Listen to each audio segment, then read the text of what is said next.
Chapter 8 is devoted to a type of derivative security that we have not spent much time so far discussing, and that's swaps. Now, as you're going to see throughout this chapter, swaps can be written on a number of underlying assets, ranging from commodities to foreign currencies. There can even be swaps written with the underlying as an interest rate. You're already familiar with the concept of a forward contract. A forward contract can be used to hedge a single payment at a certain time in the future. For example, if a company needs to buy a certain quantity of oil at a certain time in the future, then they could use a forward contract on oil to lock in their price ahead of time. But what if someone needs to hedge not a single payment, but a stream of multiple payments? In that case, a swap just might be the right kind of contract, because a swap is a contract calling for an exchange of payments on one or more future dates, usually more than one, and that payment is going to be determined by the difference in two prices. Usually there's going to be a fixed price associated with the swap that's specified in the contract, and then a floating market price of whatever the underlying good is. Now, if you had a single payment swap, then that really would be pretty much just the same thing as a forward contract. And so we're going to be talking most about swaps where there are multiple payments that are going to occur in the future. Alright, let's work through a simple example. Let's say that an industrial production company, we'll just call it IP Inc., needs to purchase 100,000 barrels of oil 1 year from today, and then another 100,000 barrels of oil 2 years from today. And they would like to lock in their price for oil that they're going to pay at both points in time. One thing that you could do is hedge with a forward contract. So IP Inc. could go long a forward contract on oil that expires 1 year from today, and similarly long another forward contract that expires 2 years from today. And let's assume that we know, regardless of what the current market conditions may be, let's just assume that the forward price for a barrel of oil in 1 year will be $20, and in 2 years it'll be $21 per barrel. Furthermore, let's assume that the 1 year and 2 year interest rates on zero coupon bonds are 6% and 6.5%. Now, given that information, we should be able to figure out what would be a fair price for this company to pay for the oil that it's going to acquire 1 year and 2 years in the future. Now, first of all, like I said, we could just hedge this thing with two forward contracts. And if we did so, then we know that we would be paying $20 a barrel in 1 year and then $21 a barrel in 2 years. And we also know that the 1 year interest rate is 6% and the 2 year interest rate is 6.5%. So we could find the present value of doing that simply by discounting those two cash flows, $20 and $21, at the two interest rates, 6% and 6.5% respectively, for the 1 and the 2 year time periods. Finding the total of those present values is going to give us $37.383. So this company could pay an oil supplier $37.383 today, right now, and then the supplier could commit to delivering a barrel of oil at the end of year 1 and at the end of year 2. And that would be a fair arrangement given these forward prices and these interest rates. Now, if we set things up this way, this would be referred to as a prepaid swap. A prepaid swap would be where the buyer pays in full today and only later will receive delivery of whatever the underlying commodity or the underlying asset would be, in this case oil. Now, in reality, with a prepaid swap, the buyer might worry a little bit about credit risk. If you think about it, the buyers paid $37.383 for the oil in advance, and now they may be worrying a little bit over the next 2 years of whether the other side of the contract is actually going to make good. Is something going to happen to their company? Are they actually going to be able to deliver the oil as promised, and will they do so? So arguably a better solution would be not to pay for the oil in advance, but to defer those payments until such time as the oil is actually delivered, but still fixing the price that will be paid at each point in time. So really what we want to do here is come up with a stream of payments that the buyer can make that has a present value of $37.383. Any stream of payments that we can come up with that present value would be fair and acceptable. Now with swaps, the usual method is to set the payments up so that they are equal each year. And so what we could do is try to solve for a payment amount X so that if the buyer makes that payment X over the next 2 years, then the present value of that payment stream will in fact be $37.383. And that's not very hard to do. We can certainly do that. You can see the initial equation that we've set up describing what exactly we want to solve for and showing how we want the present value of X received at the end of year 1 and again at the end of year 2. We want that present value to equal 37.383.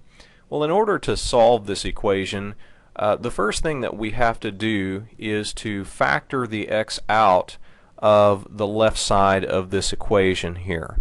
So if we do that and we factor X out, then the remaining part of the factor is going to be 1 over 1.06 plus 1 over 1.065 squared. So it would be X times 1.825.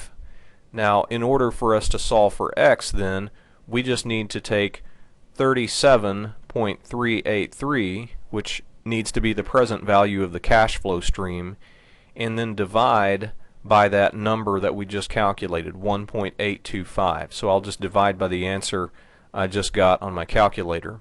And now I see that the solution to the equation is approximately $20.48, 20.4832 if you want to be really precise. So in a time value of money sense, it really doesn't matter whether the buyer of the oil pays 20.4832 per barrel in each of the next 2 years, or whether they pay $20 per barrel the first year and $21 per barrel the second year. As long as all those payments are made, the present value of the cash flow stream will in fact be the same. Let's see how this would actually work, just so that you can get kind of a visual illustration of how a swap would be settled. First, let's look at physical settlement of the swap. With physical settlement, what would happen is that each period of the swap, the oil buyer would pay the fixed price of 20.483, and in exchange they would receive 1 barrel of oil. And of course this would be multiplied by the appropriate number of barrels, however many that they needed to hedge. This is probably conceptually the simplest way to think of a swap, but it can be fairly cumbersome in practice because there are obviously transaction costs associated with actually delivering the oil, and the swap counterparty might not want to have to deal with that. And so there actually is another way that we can settle the swap so that it's as if we did physical settlement but without the transaction costs, and that is financial settlement of the swap. With financial settlement of the swap, what's going to happen is that one party to the swap is going to pay the other the difference between the fixed price of 20.483 and the market price of a barrel of oil at that time. If the market price of a barrel is below the fixed price of 20.483, then the oil buyer is going to pay that difference to their swap counterparty, and they're simultaneously going to acquire oil at the spot price in the market, assuming that they need it, which we assume that they do because that's the reason they entered into the swap to begin with. The net result for them will be that they effectively pay a total of 20.483 per barrel, which is exactly the same thing that would have happened had we done physical settlement like we just described. Now, let's say that the difference between the fixed price and the spot price in the market is negative. In other words, let's say that oil is going for more than 20.483 at the time the payment is supposed to be made. In this case, the oil buyer, IP, will still need to acquire the oil in the market at that spot price, which is going to be higher than the 20.483. But the good news for them, and the reason that they entered into this swap, is that the swap counterparty will pay them the difference between the two prices. And again, the net result makes it so that effectively they have a net cash flow at that time of 20.483 per barrel. Hopefully this will further clarify what I was talking about. For the buyer of oil, there are going to be two cash flows associated with this overall transaction. First, there's going to be the payment that they receive from the swap itself, and that payment is going to be the spot price of oil, which will be floating according to market conditions, minus the fixed swap price that is specified in the contract. And then the other payment is going to be the cash outflow associated with buying the oil in the spot market at the spot market price. So the total cash flow then is the spot price minus the swap price minus the spot price. And obviously you can see that these two items are going to cancel out of the equation, leaving us with a net cash flow that is the negative of the swap price. In other words, the oil buyer is going to pay 20.483 regardless of what happens in the market when all is said and done. Alright, now just like with interest rate futures and forwards that we discussed in the previous chapter, this commodity swap is going to have a notional amount, and the notional amount in this case is the number of barrels on which this swap contract is based. Now in this case it's 100,000 barrels because that's the amount that the company needed to hedge. That's the amount that they plan to buy approximately each year for the next 2 years. So all that means is that we're going to be taking the difference between the spot price and the swap price, and then to determine the total payment that must be made by whichever party, we're just going to multiply that difference by 100,000. And that's very similar to the concept of the notional principal on an interest rate forward contract, which we discussed in the previous chapter. Remember that under those arrangements we would be looking at the difference between two interest rates and then multiplying that by a notional amount of principal on an underlying loan. Well, in this case we're just looking at an underlying number of barrels of oil, but the principal is the same.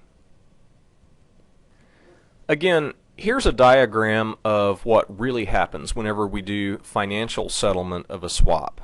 Remember, the oil buyer is going to receive a cash flow equal to the spot price minus the fixed swap price of 20.483, and simultaneously they're going to actually acquire oil in the spot market at whatever the market price is. So that means they're going to pay the spot and then they're going to receive a barrel of oil. Well, in this overall transaction, they're going to be receiving the spot price here, you could say, and they're going to be paying the spot price there. And so once we cross those two things out, we see that the net effect is that the oil buyer receives a barrel of oil and they get a negative cash flow, negative 20.483, which is the same thing as paying 20.483, which is exactly what was specified by the swap contract. Now hopefully you see from our discussion so far that swaps really are very analogous to forward contracts. The only difference is that with forward contracts, you're just hedging a single payment that's going to occur at one point in time in the future. Whereas with swaps, you're generally hedging more than one payment that is going to occur at multiple points in time. Now, of course, if you want to hedge with forward contracts, that's certainly one thing that you could do, providing that the transactions costs are low enough, but sometimes transactions costs can be fairly high, so it might actually be cheaper to hedge the entire stream of cash flows with a swap. Now, if we do what is usual for swaps, and that is make sure that the fixed payment is going to be the same from year to year, then in some years we may overpay relative to the forward price in that year, and in other years we may underpay. But in present value terms, it's actually all going to even out. And in fact, swaps are actually nothing more than just a series of forward contracts combined with an embedded loan, that is, borrowing or lending money. Consider the example that we were just looking at. We had a swap price of 20.483 per barrel. The forward price of a barrel was $20 in the first year and $21 in the second year. So by paying 20.483 per year, that means that we're overpaying by $0.483 in the first year relative to the forward price. But in exchange for overpaying in the first year, we get to underpay by 0.517 per barrel in the second year. So in essence, what we've done there is we have lent the counterparty to this swap $0.483 per barrel the first year, and then at the end of the second year we receive something worth $0.517 per barrel. That is the right to underpay by that much. Well, if you had a loan where you lent $0.483 at the end of one year, and then you received back $0.517 at the end of the next year, then the implicit interest rate on that loan can easily be calculated as 7%. And given what we learned in the previous chapter, that's actually no surprise at all. Because if the 1-year zero coupon yield is 6%, while the 2-year zero coupon yield is 6.5%, that implies that the forward interest rate between the end of year 1 and the end of year 2 has to be 7%. And since this implicit loan that we're making happens over that exact same interval, the end of year 1 to the end of year 2, then those two interest rates match, as they should. And that means this deal is priced fairly. Whenever you enter into a swap, usually the counterparty on the other side of the contract is going to be a swap dealer. And that dealer, in effect, can act as a broker between the buyer and the seller of oil. Now, the way this works is that the dealer actually enters into two swap contracts. One contract is with you, the buyer of oil, and the other contract is with the company that sells oil. So that means that the swap dealer is going to be buying oil from the oil producer at a fixed price and then selling oil to you at the fixed price. Now, as you can probably imagine, the dealer does need to earn a profit, and so in practice what happens is that there's going to be a bid-ask spread of a sort. In other words, the fixed price that the dealer charges you for the oil is going to be a little bit higher than the fixed price that they pay to the oil producer. That bid-ask spread compensates the dealer for in effect being a market maker for swaps. Now, in doing so, the dealer does not have to worry about the price of a barrel of oil anymore, but the dealer does have to worry about the credit risk of each party. The dealer has to know that both you and the oil producer will make good on your obligation, because one of you is going to have to make a payment while the other will be receiving a payment, depending on which way that the price of oil goes. And the dealer has to know that whoever's turn it is to make a payment is actually going to do that on schedule when the contract requires them to do so. Here's how that would work. Now, in this diagram, you don't actually see a bid-ask spread. We're assuming here that the fixed price of 20.483 is the same for you and for the oil producer. In other words, the swap counterparty is going to pay 20.483 per barrel to the oil seller, and then they're going to charge you 20.483 per barrel. In reality, they'll make a small difference between those two prices so that they can end up making at least a little bit of a profit on each contract. But hopefully you can see that as a result, everything that normally happens in the market still happens here, except that it happens at a fixed price that is agreed upon in advance. The oil buyer receives the spot price minus 20.483 from the oil seller. The oil buyer buys oil in the spot oil market, and the oil seller sells oil in the spot oil market. The net result, though, is that the buyer pays 20.483 per barrel while the seller receives 20.483 per barrel. And so both parties lock in their price ahead of time and don't have to worry about price risk anymore. And that is the point of the swap contract. Now, one other thing that a swap dealer could do, instead of entering into a contract with both a buyer and a seller, let's just say that the swap dealer only was in a deal with you as an oil buyer. Well, then each year they're going to be receiving the fixed payment of 20.483 from you minus whatever the spot price of oil is at that point in time. If they wanted to, they could hedge this stream of payments with forward contracts. Specifically, they could go long forward contracts on oil, and then they would be obligated to purchase oil at $20 a barrel the first year, $21 a barrel the second year. The net result of that transaction would be that in the first year they receive a cash flow of 0.483 after all is said and done, and then in the second year they have to pay 0.517.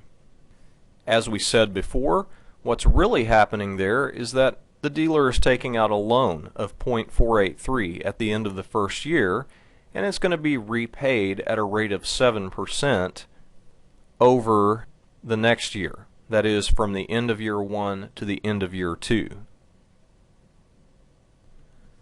Swap contracts are kind of like futures and forward contracts in that when you enter into them, usually the value of the contract is zero. In other words, when you enter into a forward or futures contract, or when you enter a swap contract, in any of those cases, neither party has to pay any money to the other party. However, once the agreement is made, the value of that contract generally will not stay at zero. And that's for a couple of reasons. One is that the forward prices for the underlying commodity, in this case it's oil, is going to change over time. And for that matter, even the interest rates at which the cash flows would be discounted, those will also change over time. And finally, even if those two items don't change, the market value of the swap is going to change over time because, as we said before, a swap usually involves one party overpaying or underpaying in one time period and then doing the opposite in future time periods. So, for example, in the swap that we just looked at, we overpay for oil in the first time period, and then that in effect buys us the right to underpay for it in the second time period. So, after we make what amounts to an overpayment the first time period, then we're sitting in an advantageous position with respect to the contract, and someone would actually have to pay us in order for us to agree to relinquish the contract. Similarly, if the forward price of oil went up after we had entered into the swap contract, then we would be again sitting in an advantageous position because the contract allows us to pay only the $20.483 per barrel when the forward price of oil had gone up to something else. So in that case also, someone would have to pay us in order for us to relinquish the contract. Now, of course, if things go the other way, let's say, for example, that the forward price of oil falls after we enter the contract, well, in that case, we would actually be willing to pay to get out of the contract because it would probably obligate us to pay more than the current market price for oil, which would be an undesirable position for us. In either case, a buyer of a swap that wishes to exit the contract can simply enter into an offsetting swap contract with that original counterparty or whoever they can find that offers the best price. And the market value of the swap can be measured as the difference in the present value of the payments that would be made under the original swap agreement and the new agreement.